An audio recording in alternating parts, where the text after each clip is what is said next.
quarterback, and the linebacker on defense. The children are both in California, where Harold is taking advanced degrees at Caltech and Claire is an apprentice for wardrobe in the movie business.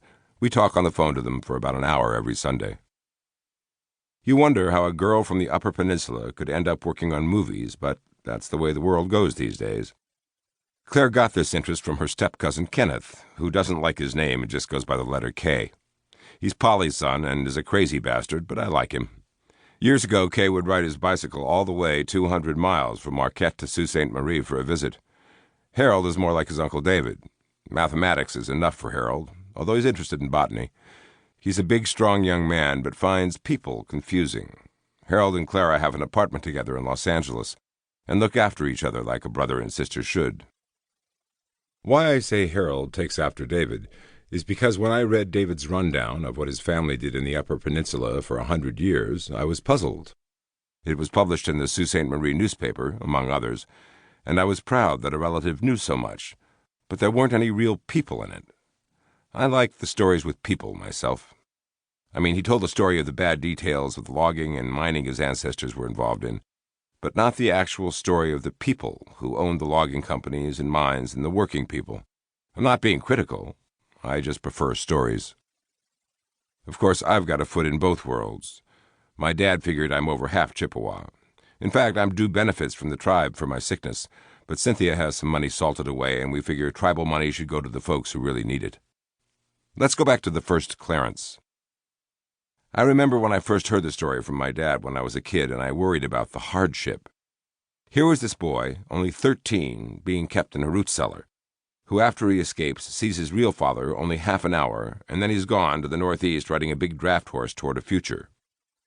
The story goes that he only had $7 and a letter that said that the horse was his because he looked pretty Indian and people were liable to take the horse from him claiming it was stolen.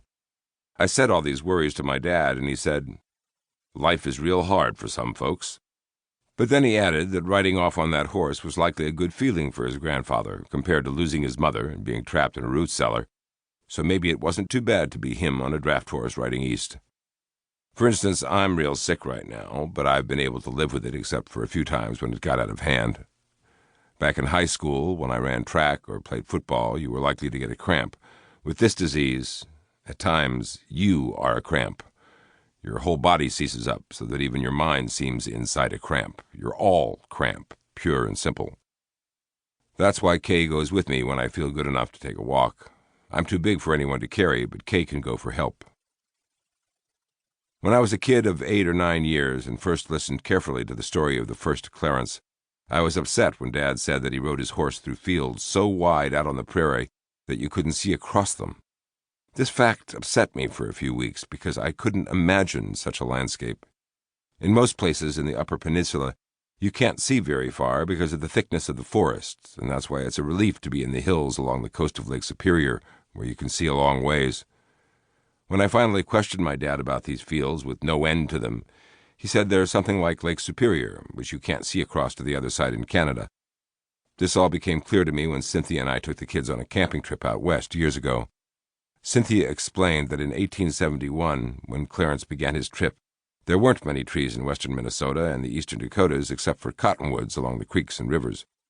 At that time, the trees the settlers had planted hadn't grown up much to speak of. The upshot was that it took the original Clarence 35 years to reach the Marquette area in 1906.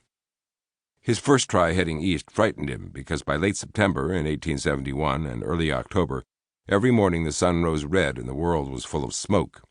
It had been a real dry season in the northern Midwest, and there were fires everywhere, mostly the tops of trees and limbs left behind by logging. This was the year of the Great Peshtigo Fire in northeast Wisconsin that killed over 1,000 people. Clarence heard from travelers that rivers boiled and birds high in the air caught fire, and the wind everywhere was 100 miles an hour, more than the worst November gales on Lake Superior. So he turned around near Bad River and never saw the great uncut forests his mother had told him about. He had some bad luck and then some good luck. He was camped on the Red River north of Grand Forks, and 2 outlaws tried to steal his horse. He threw them in the river, and one drowned. He moved his camp north, and one day a rich farmer up that way saw him riding the horse, which was a sorrel mare by the name of Sally. The farmer wanted to buy the horse,